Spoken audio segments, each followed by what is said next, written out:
OMG! Mapapa-OMG ka talaga! Totoo ba itits, Paolo Abilino at Janine Gutierrez? May plano na nga ang pagpapakasal?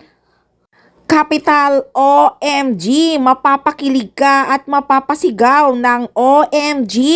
Totoo ba? Naging topic daw kasi ni na Christopher Min ang pagpapakasal ni na Paolo Abilino at Janine Gutierrez. At pinatotoo nga daw ng isang source ni Christopher Min.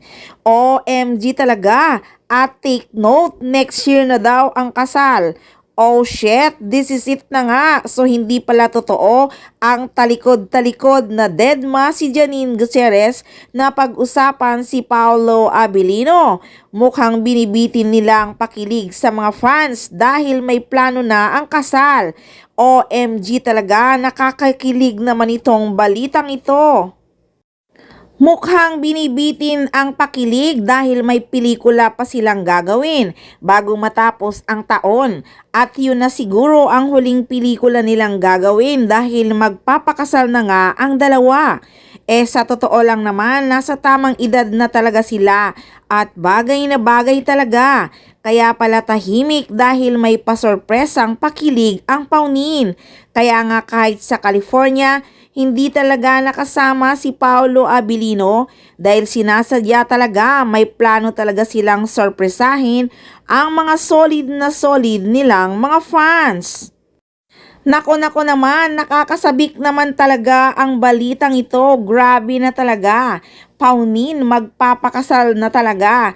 At sana nga ay matuloy talaga ang kasal dahil wala namang hinahangad ang kanilang mga solid fans na magkatuluyan talaga sila dahil bagay na bagay nga ang dalawa.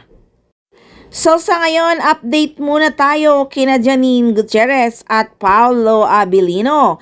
Syempre, busy pa rin si Pao sa kanyang pag-gym at mukhang may pinaghahandaan. Mukhang ang pelikula nila ni Janine Gutierrez ang pinaghahandaan ng aktor dahil tapos na nga ang shooting niya sa linlang.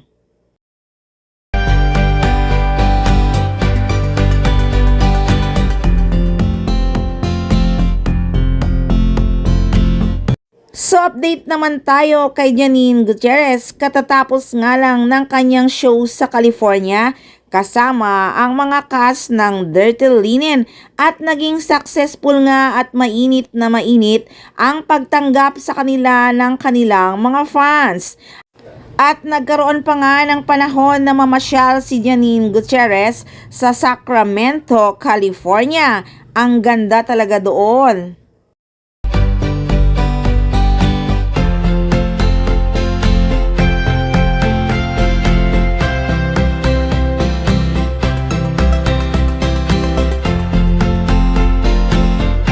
So guys, tutok lang palagi at marami pa tayong aabangan na mangyayari sa paunin dito lang sa Maarteng Machika.